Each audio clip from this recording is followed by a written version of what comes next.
శ్రోతలకు నమస్కారం. క్రికెట్ నగరానికి స్వాగతం, సుస్వాగతం. అయితే మనం ఈ వారం విశ్లేషణ చేసే టీం ఢిల్లీ క్యాపిటల్స్.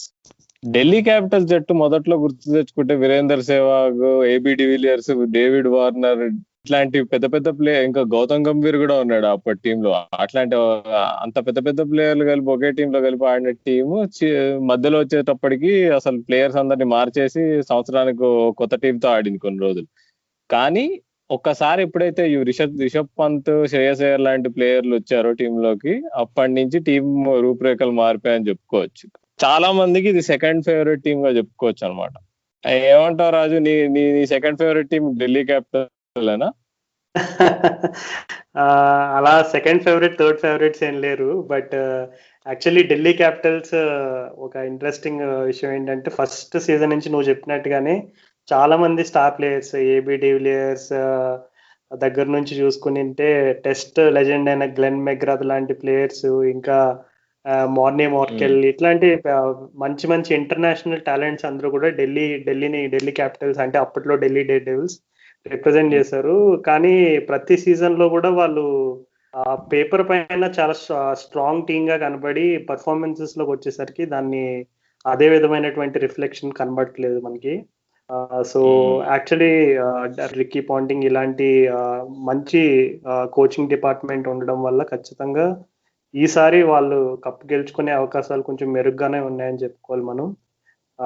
మొన్ననే మనం రీసెంట్ గా జేసన్ రాయ్ ఐపీఎల్ నుంచి, ఐపీఎల్ నుంచి తప్పుకున్నట్టు అతను ప్రకటించాడు. సో జేసన్ రాయ్ కి రిప్లేస్మెంట్ గా డానియల్ శామ్స్ అని Australian all rounder New South Wales లో ఆడారు. లో వచ్చేసి సిడ్నీ థండర్ ని రిప్రజెంట్ చేస్తాడు. Left arm medium pace, seamer అని అనకూడదు ఎందుకంటే అంత స్పీడ్ వేయడు. మీడియం పేస్ అండ్ మంచి పవర్ హిట్టర్ కూడా. సో చూడాలి, ఈసారి వాళ్ళ అవకాశాలు కొంచెం మెరుగ్గానే కనబడుతున్నాయి. సో ఖచ్చితంగా ఢిల్లీ క్యాపిటల్స్ ఇంగ్లీష్ లో చెప్పుకుంటే they will fancy their chances to win their maiden title this time. అయితే ఈసారి కొత్త కొత్త ప్లేయర్స్ ఎవరు కొన్నారో చూసుకుంటే మనము అజింక్య రహానే తెచ్చుకున్నారు ట్రేడ్ లో. అది చాలా ఇంట్రెస్టింగ్. ఎక్కడ ఫిట్ చేస్తారు అనేది చూడాలి మనం. మార్కస్ స్టాయినిస్ అయితే నాకు తెలిసి అసలు అది అంత మంచి బై కాదని నాకు అనిపించింది. ఇంకా తనకంటే బాగా ఆడేవాళ్ళు ఐపీఎల్ లో కొనొచ్చు అనిపించింది నాకు. అది కాకుండా సిమ్రన్ హెట్మయర్ ని కొన్నారు. ఆర్సీబీలో పాపం చాలా కష్టాలు పడ్డాడు హెట్మయర్ లాస్ట్ ఇయర్. తన టాలెంట్ కి ఏమాత్రము న్యాయం చేసుకోలేకపోయాడు. ఇది ఇది కరెక్ట్ ప్లాట్ఫామ్ అని నేను అనుకుంటున్నా. తను కాకుండా ఇంకా కొత్తగా ఎవరిని కొన్నారు? ఆండ్రిక్ నాక్యా, South African pacer, Chris Woakes బదులు వచ్చాడు రిప్లేస్మెంట్. తను కూడా యాక్చువల్ ముందే కేకేఆర్ వాళ్ళు కొన్నారు కానీ అప్పుడు వాళ్ళు ఆడించలేకపోయారు ఇంజురీ వల్ల. అలెక్స్ క్యారీ నాకు చాలా ఆశలు ఉన్నాయి అలెక్స్ క్యారీ మీద. ఈయనకి జట్టులో ప్లేస్ దొరుకుతుందో లేదో తెలియదు కానీ. అది కాకుండా ఇంకెవరు? తుషార్ దేశపాండే, ఇంకా మోహిత్ శర్మ అంటే మన పెద్ద మోహిత్ శర్మనేనా? అవునవును. ఆయన పాపం ఇంకా పోయినసారి ధోని ట్రై చేశాడు ఆడియడానికి కానీ సహకరించలేదు. చూద్దాం ఇక్కడ సంగతి ఏంటో. అయితే ఈ కొత్త ప్లేయర్స్ అందరిలోకి వీళ్ళు ఢిల్లీ క్యాపిటల్స్ జట్టు ఎవరిని ఆడిస్తుంది అనుకుంటున్నారు రాజు? యాక్చువల్లీ తుషార్ దేశపాండే పర్ఫార్మెన్సెస్ కొన్ని నేను చూసాను. అతను ముంబై ఆడతారు రంజీ ట్రోఫీ అండ్ డొమెస్టిక్ లో. సో అవును, ఆల్రౌండర్ కదా. ఆల్రౌండర్ అంటే మోస్ట్లీ బౌలింగ్ అండ్ బ్యాటింగ్ కూడా పవర్ హిట్టింగ్ చేయగలడు. ఒక విధంగా చెప్పుకుంటే బౌలింగ్ ఆల్రౌండర్ అనుకోవచ్చు. బట్ బౌలింగ్ లో తను చెప్పాలనుకుంటే చాలా మంచి పెర్ఫార్మెన్స్ ఇచ్చాడు ముంబైకి. ఫస్ట్ క్లాస్ లో అవ్వచ్చు, అలాగే సయీద్ ముస్తక్ అలీ ట్రోఫీ అవ్వచ్చు. అతని ఫస్ట్ క్లాస్ యావరేజ్ చూసుకుంటే మనకి దగ్గర 28 ఉంది అరౌండ్. ఆల్మోస్ట్ 20 మ్యాచెస్ లో వికెట్స్ తీశాడు. అండ్ T20s లో కూడా అతని యావరేజ్ చూసుకుంటే 17.93. So it's a very good average. ఎందుకంటే ఖచ్చితంగా left handed bat and right arm medium bowler. అదే, కానీ ఇలాంటి సేమ్ ప్లేయర్ హర్షల్ పటేల్ ఉన్నారు కదా వీళ్ళకి. సేమ్ చచ్చుగుద్దినట్టు సేమ్ ప్లేయర్ కదా హర్షల్ పటేల్ కూడా ఆల్మోస్ట్ సిమిలర్ ప్లేయరే. కాకపోతే హర్షల్ పటేల్ నేను రీసెంట్ గా ట్రాక్ చేసిన అతని రికార్డ్స్ చూసుకుంటే అతను మోర్ ఆఫ్ ఏ బ్యాట్స్మెన్ అయిపోయాడు. ఎందుకంటే అతను ఆడే అదే ఫస్ట్ క్లాస్ డొమెస్టిక్ సైడ్ లో అతను ఎక్కువ బ్యాటింగ్ లో అతను మెయిన్ ఇనిషియేటివ్ తీసుకోవడం నేను అబ్జర్వ్ చేశాను. సో మేబీ అతని బౌలింగ్ ఇంకా అంతే ఇంపాక్ట్ఫుల్ గా ఉందా లేదనేది మనం ఈ ఐపీఎల్ లో చూసే అవకాశం ఉంది. అది కాకుండా ఫారినర్స్ లో ఎవరు ఇంపాక్ట్ చేస్తారంటావు? Hetmyer obviously. హెట్మయర్ ఆబ్వియస్లీ, ఎందుకంటే హెట్మయర్ ఇప్పటికే ఆల్మోస్ట్ వెస్టిండీస్ క్రికెట్ లోనే కాదు, ఇంటర్నేషనల్ క్రికెట్ లో కూడా అతనికి ఉన్న టాలెంట్ గురించి ఆల్రెడీ అందరికీ తెలిసిన విషయమే.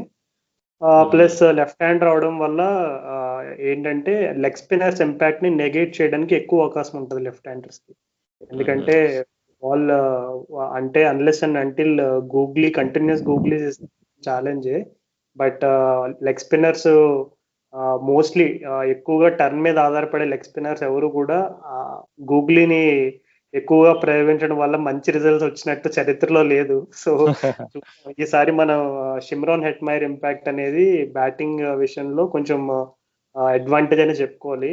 అండ్ దానికి తోడు మార్కస్ స్టోయినిస్ ని పిక్ చేసుకోవడానికి గల కారణాలు మనం చూసుకుంటే, స్టోయినిస్ యాక్చువల్లీ బిగ్ బ్యాష్ లో ఓపెనింగ్ స్లాట్ లో ఆడతాడు. ఓపెనింగ్ స్లాట్ లో ఆడి మ్యాచెస్ లో బౌలింగ్ కూడా వేసి 1-2 వికెట్లు తీస్తాడు.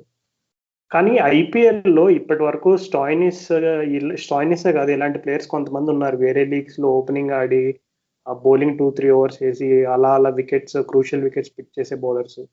సో ఇట్లాంటి ప్లేయర్స్ కి ఐపీఎల్ కి వచ్చేసరికి ఏంటంటే వాళ్ళు అవుట్ ఆఫ్ పొజిషన్ ఆడాల్సి వచ్చిన ఛాన్స్ ఉంటుంది. అంటే ఇప్పుడు స్టాయినిస్ కి ఓపెనింగ్ చేసే అవకాశాలు ఆల్మోస్ట్ జీరోనే చెప్పుకోవాలి. ఎందుకంటే ఆల్రెడీ చాలా, అంటే అంతకుముందు కింగ్స్ 11 పంజాబ్ ఉన్నప్పుడైనా ఎప్పుడైనా సరే స్టాయినిస్ మనం చూసుకుంటే 2 డౌన్ 3 డౌన్ ఇలా రావడమే చూసాం. కానీ ఆస్ట్రేలియాకి కూడా ఫినిషరే ఆడతాడు, ఫినిషింగే చేస్తాడు తను. Australia one day team, T20 team కూడా ఆస్ట్రేలియాకి ఫినిషింగ్ ఆడతాడు. కానీ బిగ్ బ్యాష్ కి వచ్చేసరికి అసలు మార్కస్ స్టాయినిస్ అంటే కంప్లీట్లీ డిఫరెంట్ ప్లేయర్ కాకపోతే ఐపీఎల్ లో అతనికి ఓపెనింగ్ ఆడే అవకాశం అనేది మోస్ట్లీ రాకపోవచ్చు. సో స్టాయినిస్ ని ఎలా ఉపయోగించుకుంటారు అనేది ఒక ఇంట్రెస్టింగ్ విషయం.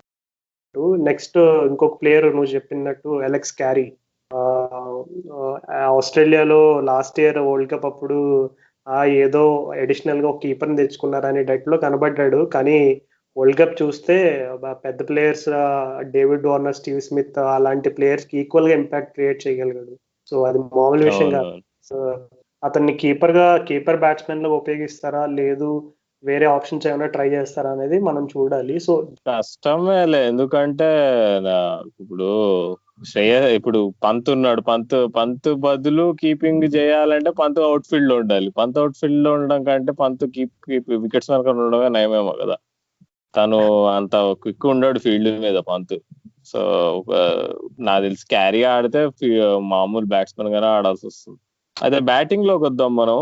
ఇప్పుడు బ్యాటింగ్ లో అజింక్య రహానే ఇప్పుడు వీళ్ళు తీసుకున్నారు, తనకేమన్నా చోటు ఉంటుందంట టీమ్ లో? ఎందుకంటే నీకు ఆల్రెడీ పృథ్వీ షా అయితే ఓపెనింగే చేస్తాడు ఖచ్చితంగా. ధవన్ కూడా ఓపెనింగ్ తప్ప ఇంకేమీ చేయలేడు.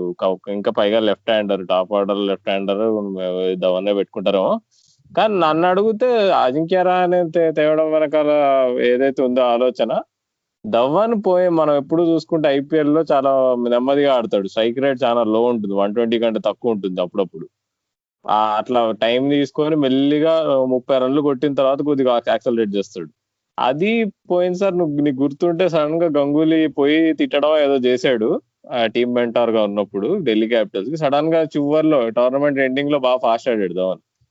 అందుకని నీకు కాన్స్టెంట్ గా తన ప్లేస్ కోసం ఏమన్నా నీకు ప్రెజర్ పెట్టడానికి అని చెప్పి అజింక్య రహానే లాంటి ఎక్స్పీరియన్స్డ్ ప్లేయర్ ని తెచ్చి పెట్టుకున్నారేమో ఓపెనింగ్ స్లాట్ కాంపిటీషన్ గా అనిపించింది నాకు. ఏమంటావు?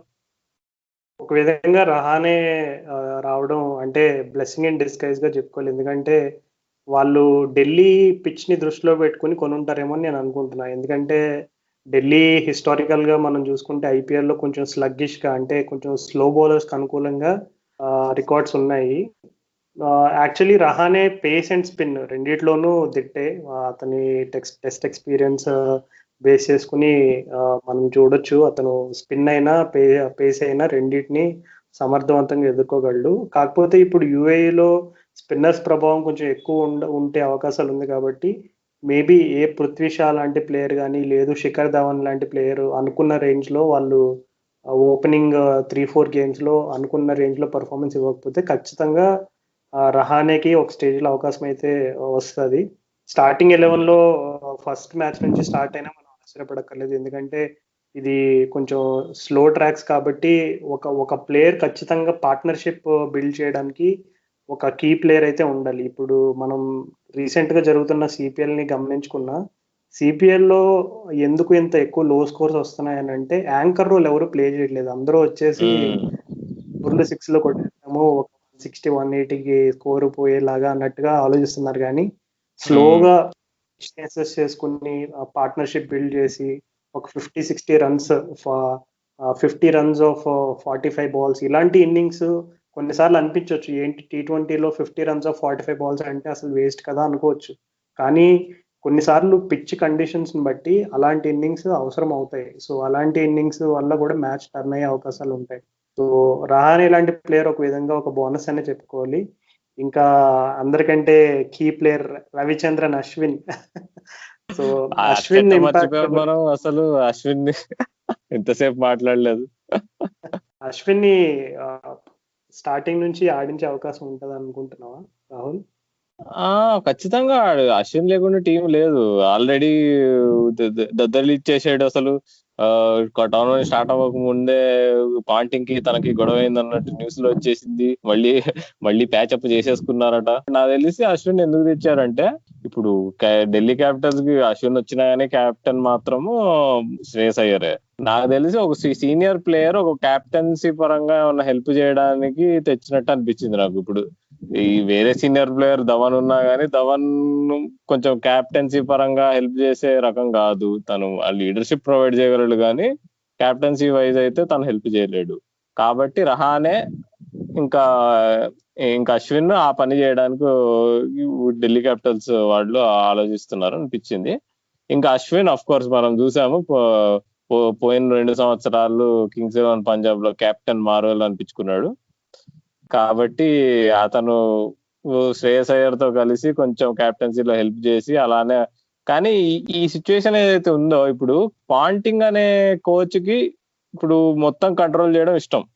టీం ఒకలాగా ఆడాలంటే అలానే ఆడాలని అనుకుంటాడు. ఇప్పుడు అదే రీసెంట్ ఒక పాడ్కాస్ట్ లో కూడా ఆ విషయం అదే చెప్పాడు. I would like my team to play in a certain way అని. అలాంటిది ఇప్పుడు అశ్విన్ లాంటి పర్సనాలిటీతో క్లాష్ ఏమైనా ఉంటుందంటావా? చాలా ఇంట్రెస్టింగ్ క్వశ్చన్ రాహుల్. అది మనం చూసుకుంటే అంటే హిస్టారికల్ గా క్రికెట్ లో Kevin Pietersen and Shane Warne players ని చూసుకుంటే వాళ్ళంతా కూడా ఒక రకంగా they like to play it in their own way. అంటే ఎలా అంటే వాళ్ళు కంప్లీట్ టీమ్ మ్యాన్ కాదా అంటే టీమ్ ఆఫ్ కోర్స్ ఇది క్రికెట్ అంటేనే టీమ్ స్పోర్ట్, టీమ్ మ్యానే. కాకపోతే వాళ్ళు ఎప్పుడు కూడా వాళ్ళ యునిక్ స్టైల్ ఆఫ్ క్రికెట్ ఆడేవాళ్ళు. అంటే టీమ్ ఎట్లాంటి సిచ్యువేషన్ లో ఉన్నా కెవిన్ పీటర్సన్ అగ్రెసివ్ నేచర్ అనేది కన్సిస్టెంట్ గా ఉండేది. అలాగే షేన్ వార్న్ కూడా టీమ్ పొజిషన్ ఎట్లా ఉన్నా సరే అతను ఎట్లాంటి వేరియేషన్ బౌలింగ్ వేయాలనుకున్నాడు అలాంటి విధంగా ఆలోచించి తను మ్యాచ్ ని అట్లా గెలిపించిన సందర్భాలు చాలా ఉన్నాయి. సో ఒక విధంగా చెప్పాలంటే ఇద్దరు కూడా చాలా అల్ట్రా అగ్రెసివ్ పర్సనాలిటీస్. అంటే అశ్విన్ అనగానే ఆఫ్ స్పిన్నర్ ఏంటి, అగ్రెసివ్ ఏంటి అని అనుకోవచ్చు. కానీ అశ్విన్ గురించి తెలిసిన వాళ్ళు ఎవరైనా నమ్ముతారు ఇది. Ashwin is a very ultra aggressive cricketer. తను ఆఫ్ స్పిన్ వేసినా బ్యాటింగ్ చేసినా చాలా ఒక విధంగా చెప్పాలంటే ఒక రిక్కీ పాంటింగ్ లాగే తను కూడా ఆలోచన విధానం అనేది తన స్టైల్లో తన మార్క్ క్రియేట్ చేయాలని చాలా ట్రై చేస్తాడు. అది మనం టెస్ట్ క్రికెట్ లో కూడా ఆల్రెడీ చూసాము. సో ఇట్లాంటి ఇద్దరు కూడా స్ట్రాంగ్ హెడెడ్ ప్లేయర్స్. సో ఇట్లాంటి అంటే రిక్కీ పాంటింగ్ అఫ్ కోర్స్ ఇప్పుడు కోచ్ పొజిషన్ ఉన్నాడు. సో ఇట్లాంటి స్ట్రాంగ్ హెడెడ్ పర్సనాలిటీస్ రెండు కూడా క్లాష్ అయినప్పుడు ఖచ్చితంగా డిఫరెన్స్ ఆఫ్ ఒపీనియన్ అనేది వస్తుంది. అంటే అశ్విన్ మేబీ రిక్కీ పాంటింగ్ చెప్పిన అన్నిటితోటి కొంచెం ఒప్పుకోకుండా కొన్ని వేరే ఒపీనియన్స్ అన్ని కూడా ఉండొచ్చు. బట్ ఏంటంటే ఓవరాల్ గా టీమ్ బెనిఫిట్ గా అయితే ఇట్లాంటి అగ్రెషన్ అనేది పాజిటివ్ గానే ఉపయోగపడుతుంది అని నేను అనుకుంటున్నా. ఎందుకంటే శ్రేయస్ అయ్యర్ అండ్ రిషబ్ పంత్ అండ్ ఇంకా యంగ్స్టర్స్ ఉన్నారు చాలా మంది. సో షిమ్రాన్ హెట్మైర్ లాంటి యంగ్స్టర్స్ అందరినీ కన్సిడర్ చేసుకుంటే అగ్రెషన్ అనేది ఖచ్చితంగా పాజిటివ్ గా డ్రైవ్ చేస్తే అది టీమ్ కి చాలా యాడెడ్ అడ్వాంటేజ్ గానే చెప్పుకోవాలి మనం. ఇప్పుడు ఆ అశ్విన్ కాకుండా వేరే బౌలింగ్ ఆప్షన్స్ చూసుకుంటే అక్షర్ పటేల్, తను మనం ఎప్పటి నుంచో చూస్తున్నాం, 5-6 ఏళ్లుగా చాలా కన్సిస్టెంట్ గా ఉన్నాడు. నాకు తెలిసి ఐపీఎల్ మొత్తానికి ఇండియన్ లెఫ్ట్ ఆర్మ్ స్పిన్నర్స్ లో తనే కదా నంబర్ 1. తనే మంచి ఎకానమీ మెయింటైన్ చేసేది. ఎప్పుడు 6, 6.5, 7 లోనే ఉంటుంది ఆయన ఎకానమీ రేట్ ఎప్పుడు చూసినా. పాపం మా విశాఖపట్నం మ్యాచ్ తప్ప మిగిలినవన్నీ బాగానే ఉంటాయి. అది కరెక్టేలే. అమ్మో అదైతే ఘోరం ఆ రోజు. కీమోపాల్ పాంటింగ్ చాలా ఇష్టం. లాస్ట్ ఇయర్ చూసాం మనం. పోయిన సంవత్సరం అన్ని మ్యాచ్లు ఆడాడు. నేను బాగా రేట్ కూడా చేస్తాను ఈ కీమోపాల్ ని. తను అంటే ఇప్పుడు సేమ్ బ్రావో లాంటి క్రికెటర్, ఎగ్జాక్ట్లీ బ్రావో లాంటి క్రికెటర్ మళ్ళీ పుట్టాడంటే ఎవరు అంటే కీమోపాల్ అని చెప్పుకోవచ్చు. నన్ను అడిగితే కొంచెం బ్యాటింగ్ ఇంప్రూవ్ చేసుకోవాలి. కీమో టాలెంట్ అయితే ఉంది బ్యాటింగ్ పరంగా. బౌలింగ్ అయితే సేమ్ అవే కట్టర్లు వేస్తాడు, స్లోవర్ బాల్ వేస్తాడు. కాకపోతే కొంచెం జాగ్రత్తగా ఉండాలి. అది ఎక్స్పీరియన్స్ తో తను కూడా బ్రావో లాగా తెలివి పెరుగుతుందని చెప్పుకోవచ్చు. ఇది కాకుండా మన ఐపీఎల్ లెజెండ్ అమిత్ మిశ్రా గురించి ఒక నిమిషం ఖచ్చితంగా మాట్లాడుకోవాలి మనం. చాలా అంటే అందరూ ఇప్పుడు ఐపీఎల్ హిస్టరీలో బెస్ట్ బౌలర్స్ గురించి మాట్లాడుకుంటున్నప్పుడు అందరూ స్కిప్ చేసే బౌలర్ మాత్రం అమిత్ మిశ్రా అనిపిస్తుంది నాకు. చూస్తే 3 హ్యాట్రిక్లు తీశాడు, 150 కంటే ఎక్కువ వికెట్లు తీశాడు. అసలు లసిత్ మలింగ తర్వాత అందరికంటే ఎక్కువ వికెట్లు తీసింది ఎవరు అంటే అమిత్ మిశ్రానే. అలాంటిది అతన్ని ఎందుకు చాలా మంది ఎక్కువ పట్టించుకోరంటావు రాజు? అంటే ఒక విధంగా చూసుకుంటే ఇప్పుడు T20 గేమ్ అనేది మనం T20 ఎవల్యూషన్ ని మనం చూసుకుంటే లాస్ట్ ఫ్యూ ఇయర్స్ గా ఒక్క డిపార్ట్మెంట్ అంటే బ్యాటింగ్ ఆర్ బౌలింగ్, ఒక్క డిపార్ట్మెంట్ లో నువ్వు స్ట్రాంగ్ గా ఉంటే సరిపోదు. ఖచ్చితంగా 2 డిపార్ట్మెంట్స్ లో చాలా స్ట్రాంగ్ ఉండాలి. ఆ అదర్ డిపార్ట్మెంట్ అంటే బ్యాటింగ్, బౌలింగ్, ఫీల్డింగ్, ఈ 3 మెయిన్ డిపార్ట్మెంట్స్. ఆ థర్డ్ డిపార్ట్మెంట్ లో కొంచెం పార్షియల్ గా బెటర్ గా ఉన్నా పర్వాలేదు, బట్ 2 డిపార్ట్మెంట్స్ లో మాత్రం స్ట్రాంగ్ ఉండాలి. అది ఐపీఎల్ మనం రీసెంట్ 5-6 ఇయర్స్ గా మనం చూస్తున్న ఒక మేజర్ చేంజ్ అది. అమిత్ మిశ్రా ఏంటంటే పాపం అతనికి ఏజ్ తో పాటు కొంచెం ఫిట్నెస్ లెవెల్స్ అవి కూడా కొంచెం తగ్గినాయి అని చెప్పుకోవాలి. Extraordinary running between the wicket skills ఉంటాయి పైగా. సో అమిత్ మిశ్రా కొంచెం ఫిట్నెస్ లెవెల్స్ ఇదయ్యేసరికి ఓన్లీ బౌలింగ్ లో మాత్రమే అతను సహకరిస్తున్నాడు. అంటే ఒకప్పుడు ఏదో పించ్ హిట్టింగ్ అది చేసేవాడు, కొంచెం ఆ రికార్డు కూడా. బట్ ఏంటంటే ఇప్పుడు ఆల్మోస్ట్ అతను టీంలో ఆడే పొజిషన్ ని మనం చూసుకుంటే అతను బ్యాట్ తో కాంట్రిబ్యూట్ చేయాల్సిన అవసరం కానీ ఎక్కువ రాదు. ప్లస్ ఫీల్డింగ్ లో కొంచెం స్లో కాబట్టి అతను మేబీ ఈ 2 కారణాల వల్ల కొంచెం అండర్ ద రేడార్ ఉన్నాడేమో చెప్పుకోవచ్చు. కానీ ఓవరాల్ గా ఐపీఎల్ హిస్టరీని మనం చూసుకుంటే one of the most successful bowlers in the IPL list తీసుకుంటే ఖచ్చితంగా అమిత్ మిశ్రా ఉంటాడు. అది ఒప్పుకోవాల్సిన విషయం. అది అయితే వీళ్ళు థర్డ్ స్పిన్నర్ గా మరి మిశ్రాని ఆడిస్తారో లామిచానే ఆడిస్తారో చూడాలి మరి, సందీప్ లామిచానే. సో రాహుల్, మనం టీమ్ ని అసెస్ చేసుకుంటే almost international and local mix of players అందరూ కూడా బాగానే ఉన్నారు టాలెంట్ పరంగా. కానీ టీంకి ఏమైనా వీక్ లింక్స్ ఉన్నాయని అనుకుంటే ఏమైనా ఉన్నాయని చెప్పుకోవచ్చు? నాకు తెలిసి వీక్ లింక్ అంటే టీం బాగా ఫాస్ట్ బౌలింగ్ పరంగా కగిసో రబాడా మీద బాగా ఆధారపడిందని అనిపిస్తుంది. ఎందుకంటే తను పోయినసారి కూడా చూసాం, తను వెళ్ళిపోయిన తర్వాత కొంచెం కష్టాలు పడ్డారు. అంటే తనని బ్యాక్ చేసే బౌలర్ లేడు ఇప్పుడు. ఖచ్చితంగా రబాడా ఆడాలి, పర్ఫామ్ చేయాలన్నట్టే ఉంది. కీమోపాల్ థర్డ్ పేసరే అంతేగాని ఫస్ట్ పేసర్ అయితే కాదు, అవ్వలేడు. వికెట్స్ మాత్రం స్ట్రైక్ బౌలర్ గా తీయలేడు.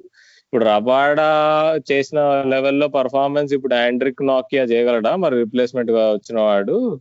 ఒకవేళ రబాడాకి ఇంజురీ అయితే అనేది చూడాల్సింది. అది కాకుండా ఇషాంత్ శర్మ సెకండ్ పేసర్ ఎవరు అంటే Ishant Sharma perfect T20 bowler అనలేము. పోయినసారి తను చాలా రోజులతో ఐపీఎల్ ఆడాడు ఎప్పటికో. అసలు ఇంకా 2 ఏళ్ల క్రితం అయితే అసలు ఎవరు ఇషాంత్ శర్మని కొనలేదు ఆక్షన్ లో. అలాంటిది లాస్ట్ ఇయర్ ఆ ఇషాంత్ శర్మ వచ్చి కొంచెం కొద్ది గొప్ప ఆడినవాడు. మరి ఈ ఇయర్ ఎలా ఆడతాడో తెలియదు. ఎస్పెషల్లీ యాంకిల్ ఇంజురీ నుంచి వాపస్ వస్తున్నాడు కాబట్టి అది చాలా వీక్ పాయింట్ అనిపిస్తుంది. ఇంకా వీళ్ళ థర్డ్ ఆప్షన్ ఇంకోటి ఎవరు ఉన్నారు అంటే అవేష్ ఖాన్. నాకు అవేష్ ఖాన్ చాలా ఇష్టం. మంచిగా ఇండియాలో అట్లాంటి బౌలర్లు చాలా తక్కువ ఉంటారు, హిట్ ద డెక్ బౌలర్స్. కానీ ఈ యూఏఈ పిచ్చెస్ ఏమాత్రం సహకరించవు అబ్బాయికి, అదైతే నాకు అనిపిస్తుంది.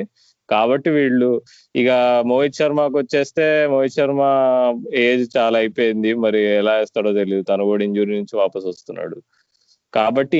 ఇంకా తుషార్ దేశపాండే ఇంతకు ముందు మాట్లాడుకున్నట్టే యంగ్ బౌలర్ మరి. కాబట్టి వీళ్ళు ఫాస్ట్ బౌలింగ్ డిపార్ట్మెంట్ లో కొంచెం బాగా లైట్ ఉన్నారు అనిపిస్తుంది. ఏమన్నా ఒకటి రెండు ఇంజురీలు అయితే, ఒకళ్ళిద్దరు పర్ఫార్మెన్స్ సరిగ్గా లేకపోతే, ఎస్పెషల్లీ ఎందుకంటే నీకు ఉన్నది ఇద్దరు experienced bowlers, Kagiso Rabada, Ishant Sharma.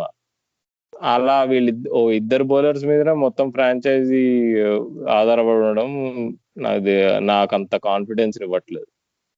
నీకు అదే అనిపించిందా రాజు? అవును, ఒకసారి కగిసో రబాడా గురించి మనం మాట్లాడుకుంటే 2014లో under nineteen World Cup South Africa గెలిచింది. సో అది వాళ్ళు యుఏఈలోనే ఆడారు. సో ఆ టైంలోనే కగిసో రబాడా అనే పేరు ఫస్ట్ టైం ఆల్మోస్ట్ ప్రపంచంలో అందరికీ కూడా పరిచయమైంది అప్పుడే.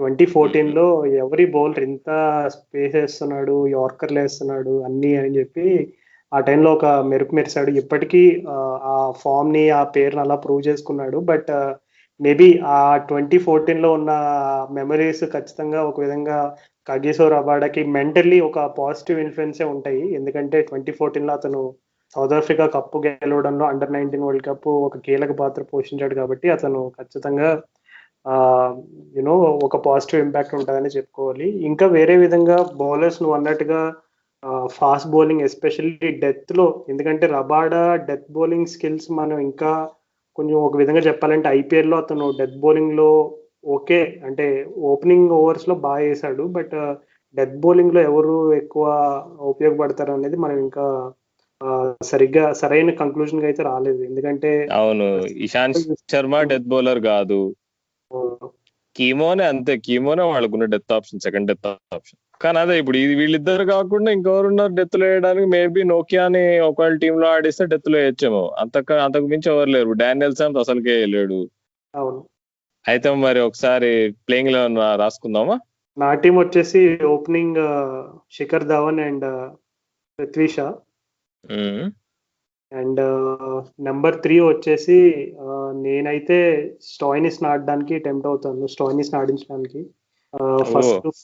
ఫస్ట్ 4-5 గేమ్స్ లో అతని పర్ఫార్మెన్స్, ఎందుకంటే ఒక మార్కస్ స్టాయినిస్ ఇప్పుడు రిక్కీ పాంటింగ్ కోచ్ గా ఉన్నాడు కాబట్టి స్టాయినిస్ యొక్క స్ట్రెంగ్స్ అండ్ వీక్నెసెస్ పాంటింగ్ కి బాగా తెలుసు. అంటే పాంటింగ్ బాగా అర్థం చేసుకోగలడు, ఎందుకంటే ఆస్ట్రేలియన్ ప్లేయర్ కాబట్టి, obvious reason. So Marcus Stoinis కి అవకాశం స్టార్టింగ్ లో ఇస్తారని నేను అనుకుంటున్నా.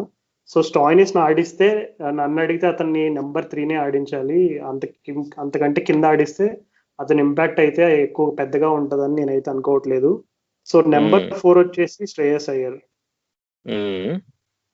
అండ్ నెంబర్ 5 వచ్చేసి షిమ్రాన్ హెట్మైర్ అని అనుకుంటున్నా. ఎందుకంటే ఆ లెఫ్ట్ రైట్ కాంబినేషన్ మెయింటైన్ చేయడానికి మేబీ కొన్నిసార్లు షిమ్రాన్ హెట్మైర్ ఒక విధంగా చెప్పాలంటే అంటే మేబీ త్వరగా వికెట్స్ పడితే అట్లాంటి టైంలో, ఇప్పుడు స్టార్టింగ్ లో మనం ఎలా చూసుకున్నా పృథ్వీ షా అండ్ శిఖర్ ధవన్ ఇద్దరు కూడా రైట్ లెఫ్ట్ కాంబినేషన్, మళ్ళీ Stoinis right and Shreyas Iyer right and మళ్ళీ షిమ్రాన్ హెట్మైర్ లెఫ్ట్. సో ఈ రైట్ లెఫ్ట్ కాంబినేషన్ ని చాలా మంది అండర్ ఎస్టిమేట్ చేస్తారు T20లో. ఇది ఒక విధంగా చెప్పాలంటే చాలా సార్లు చాలా టీమ్స్ ఈ రైట్ లెఫ్ట్ కాంబినేషన్స్ తోటి బౌలింగ్ అటాక్స్ ని నెగేట్ చేయడం, అలాగే అనుకున్న దానికంటే ఎక్కువ టార్గెట్ రీచ్ అవ్వడం మనం చూసాం హిస్టారికల్ గా. సో షిమ్రాన్ హెట్మైర్ ని మోస్ట్లీ నెంబర్ 5 లో ఉంచుతాను. బట్ ఇన్ కేస్ గేమ్స్ కొంచెం అంటే స్టార్టింగ్ లో ఫస్ట్ 1-2 వికెట్స్ అట్లా కోల్పోతే అప్పుడున్న కాంబినేషన్స్ బట్టి ఒక లెఫ్ట్ హ్యాండర్ అవసరం అయితే అతన్ని 4 పుష్ చేసి శ్రేయస్ అయ్యర్ ని 5 లో పెడతాం. సో ఇట్లా గుడ్ ఐడియా. నా టాప్ 5 అయితే ఇలా ఉంది. సో అండ్ నెంబర్ 6 వచ్చేసి రిషబ్ పంత్. అంతేగా, Yeah. కానీ చాలా డౌన్ అనిపించట్లేదు వాళ్ళ బెస్ట్ పవర్ హిట్టర్ ని కింద ఆడేయడం అంటే. అదే ఒక విధంగా చూసుకుంటే Shimron Hetmyer, Shreyas Iyer, Marcus Stoinis, Rishabh Pant వీళ్ళు నలుగురు పవర్ హిట్టర్స్ ఒక విధంగా చెప్పుకోవాలంటే. ఎందుకంటే ఒక్కొక్కరికి ఒక్కొక్క స్ట్రెంగ్త్ ఉంటుంది. ఇప్పుడు షిమ్రాన్ హెట్మైర్ చూసుకుంటే అతని లెగ్ సైడ్ షాట్స్ కానీ, నెక్స్ట్ అతను షార్ట్ బాల్ ని కొంచెం ఎట్లా అంటే ఐ మీన్ ఎక్కువ పేస్ బౌలర్స్ కానీ, నెక్స్ట్ స్పిన్ కానీ ఇవన్నీ చూసుకుంటే Shimron Hetmyer and Rishabh Pant ఒక కేటగిరీ అయితే Marcus Stoinis and Shreyas Iyer different category. So వీళ్ళందరూ కూడా mix of power hitters plus నలుగురు కూడా యాంకర్ ఇన్నింగ్స్ కూడా కొంచెం యాంకర్ రోల్ కూడా ప్లే చేయగలరు. సో నలుగురికి వెరైటీ ఆఫ్ స్కిల్స్ అయితే ఉన్నాయి. సో వీళ్ళు న్యూక్లియస్ ఆఫ్ ద టీమ్ గా చెప్పుకోవడానికి మనం ఒక విధంగా సందేహించక్కర్లేదు. ఎందుకంటే రిక్కీ పాంటింగ్ ఉన్నాడంటే అతని స్ట్రాటజీస్ ఎప్పుడు కూడా అంచనాల కంటే ఎక్కువగానే ఉంటాయి తప్ప తగ్గవు. సో మేబీ ఈ టైప్ లో ఆర్డర్ ఉన్నా మనం ఆశ్చర్యపడక్కర్లేదు. ఎందుకంటే ఇప్పుడు రిషబ్ పంత్ ని అంత లోగా ఉంచడానికి ఒక కారణం ఏంటంటే లాస్ట్ 5-6 ఓవర్స్ లో ఖచ్చితంగా పవర్ హిట్టర్స్ అనే వాళ్ళు కావాలి. సో ఆ పొజిషన్ లో శ్రేయస్ అయ్యర్ ఏంటంటే తన క్యాప్టెన్ కాబట్టి ఆ క్యాప్టెన్సీ రోల్లో అతను చాలా సార్లు యాంకర్ రోల్ ప్లే చేయాల్సిన అవకాశం ఉంటుంది.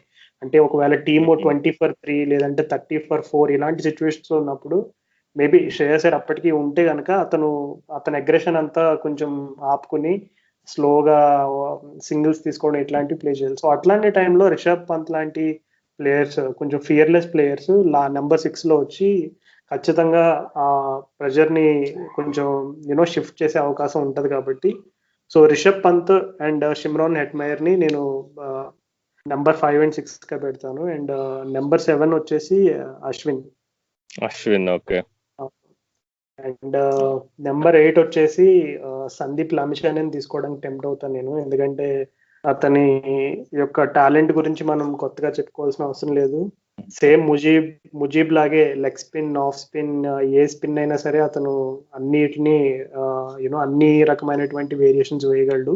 ప్లస్ యుఏ కండిషన్స్ కొంచెం స్పిన్ కి ఫేవరబుల్ గానే ఉంటుంది కాబట్టి సందీప్ లమిచాన్ అండ్ అశ్విన్ ఒక విధంగా చెప్పాలంటే మంచి స్పిన్ కాంబినేషన్ అనేది చెప్పుకోవచ్చు. అండ్ ప్రాబబ్లీ పేసర్స్ వచ్చేసి ఏమనుకుంటావు అయితే? ఆ పేసర్స్ వచ్చేసి ఇంకా Ishant Sharma, Kagiso Rabada and Avesh Khan గాని హర్షల్ పటేల్ వీళ్ళిద్దరిలో ఎవరికి అవకాశం ఇస్తాం. ఓకే, అంటే అయితే ఇప్పుడు 3 పేసర్స్ 3 స్పిన్నర్స్ కాంబినేషన్ బాగానే 6 బౌలింగ్ ఆప్షన్స్ ప్లస్ ఇంకెవరైనా. ఓకే, చాలా మంచి ఫ్లెక్సిబిలిటీ సెలెక్ట్ చేస్తావు. కానీ నేను ఒకవేళ సెలెక్ట్ చేస్తే నేను స్టాయినిస్ తీసుకోను. నేను స్టాయినిస్ అంత నమ్మను యూఏ కండిషన్స్ లో. ఎస్పెషల్లీ నేను స్టాయినిస్ బదులు కీమా పాల్ ఆడిస్తాను. బెటర్ బౌలర్ బ్యాటింగ్ కంటే. కొంచెం లోవర్ డౌన్ ది ఆర్డర్ వస్తాడు, బ్యాటింగ్ ఆర్డర్ కొంచెం పైకి వెళ్తుంది.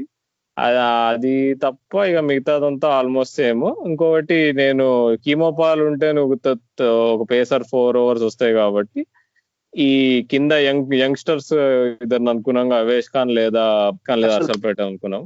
వాళ్ళ బదులు నేను అంటే అక్షర్ పటేల్ ని తీసుకుంటాను. అక్షర్ పటేల్ కొంచెం అన్ఫేర్ అబ్బా, తను 11 లో లేకపోవడం. అతను ఉన్నంత కన్సిస్టెంట్ గా లెఫ్ట్ ఆర్మ్ స్పిన్ ఎవరు వేయలేదు. అది నా ఒక్క చేంజెస్ అవే ఉంటాయి, అంతకంటే పెద్ద తేడా ఉండదు. అయితే ఏమంటావు, అయితే వీళ్ళు ఎంతవరకు వెళ్తారంటావు? ప్లే ఆఫ్స్ కి వెళ్ళి మరి కప్పు కొడతారా? నీ ఛాన్సెస్ ఎంత ఉన్నాయంటావు? నేను యాక్చువల్లీ రిక్కీ పాంటింగ్ కి చాలా పెద్ద ఫ్యాన్ ని. సో రిక్కీ పాంటింగ్ క్యాప్టెన్సీ చూసాను, రిక్కీ పాంటింగ్ కోచింగ్ స్టింట్స్ చూసాను. సో ఇట్లాంటి క్రాప్ ఆఫ్ ప్లేయర్స్ అంటే ఎక్కువగా ఇప్పుడు మనం చూసుకుంటే ఆల్మోస్ట్ చాలా ఐపీఎల్ ఫ్రాంచైజెస్ లో స్టార్ ఇండియన్ ప్లేయర్స్ ఉన్నారు. ఇప్పుడు ఆర్సీబీకి కోహ్లీ, ముంబై ఇండియన్స్ కి రోహిత్ శర్మ, ఇలా స్టార్ ప్లేయర్స్ ప్రతి టీంలో ఉన్నారు. ఈ టీంలో ఏంటంటే యంగ్స్టర్స్ బిగ్గెస్ట్ స్టార్స్. ఇప్పుడు రిషబ్ పంత్ అండ్ శ్రేయస్ అయ్యర్ బేసికల్లీ చెప్పాలంటే ఫ్యూచర్ ఆఫ్ ఇండియన్ క్రికెట్ కి పెద్ద స్టార్స్ అందరూ కూడా అని చెప్పుకోవచ్చు మనం. సో ఇట్లాంటి ప్లేయర్స్ ని రిక్కీ పాంటింగ్ ఎలా ట్యాకిల్ చేస్తాడు అనేది ఒక ఆసక్తికరమైన విషయం. సో ఈ ఫ్యాక్టర్స్ అన్ని నేను కన్సిడర్ చేసుకుని ఢిల్లీ క్యాపిటల్స్ ఈసారి ప్లే ఆఫ్స్ కి చేరుతుందని నేను అనుకుంటున్నా. వాళ్ళు ఐపీఎల్ ఫైనల్ కి వెళ్తే కనుక that will be very huge bonus. But play offs కి అయితే ఢిల్లీ క్యాపిటల్స్ ఖచ్చితంగా వెళ్తుందని నేనైతే ఆశిస్తున్నాను. ఓకే, నాకు కూడా వీళ్ళు ప్లే ఆఫ్స్ కి వెళ్ళే అవకాశాలు అయితే గట్టిగానే కనిపిస్తున్నాయి. కానీ నాకు ఎందుకో అంటే ఈ కాన్సెప్ట్ ఏదైతే ఉంటుందో శ్రేయస్ అయ్యర్ అక్కడ పపెట్ క్యాప్టెన్ కాన్సెప్ట్ నాకు అంత కాన్ఫిడెన్స్ ఇవ్వదు అనమాట. ఆ ఒక్క రీజన్ వల్ల వీళ్ళు ఫైనల్ కి వెళ్ళి కప్పు కొట్టే స్టేజ్ లో వీళ్ళు లేరు అనిపిస్తుంది నాకు. ఆ కాన్సెప్ట్ నుంచి ఎప్పుడైతే వీళ్ళు దూరం వెళ్తారో అప్పుడే వీళ్ళు సక్సెస్ అవుతారు అనేది నా భావన. సరే, ఏదైతే ఏంటి చూద్దాం ఏమవుతుందో. వెళ్ళిపోయే ముందుగా చిన్న గమనిక, మా పాడ్కాస్ట్ మీరు వినదలుచుకుంటే స్పాటిఫై లేదా ఓవర్ కాస్ట్ లాంటి ప్లాట్ఫామ్స్ లో మమ్మల్ని ఫాలో చేయండి. అంతేకాకుండా మీరు డైరెక్ట్ గా anchor.fm లో కూడా వెళ్ళి క్రికెట్ నగరం ఛానల్ కి వెళ్ళి మా పాడ్కాస్ట్ ని వినొచ్చు. మేము యూట్యూబ్ లో కూడా ఎపిసోడ్స్ అప్లోడ్ చేస్తున్నాము. ఇవే కాకుండా మేము ఎపిసోడ్ రిలీజ్ చేస్తున్నాం అనే సమాచారం అదంతా ట్విట్టర్ ఇంకా ఇన్స్టాగ్రామ్ లో మేము అప్డేట్ చేస్తూ ఉంటాము. సో మమ్మల్ని అక్కడ ఫాలో అయితే మీకు ఇమీడియట్ గా తెలిసిపోతుంది మేము ఎప్పుడైనా కొత్త ఎపిసోడ్ రిలీజ్ చేయగానే. అయితే వచ్చే ఎపిసోడ్ లో మరొక టీం విశ్లేషణతో మళ్ళీ కలుద్దాం. అంతవరకు సెలవు.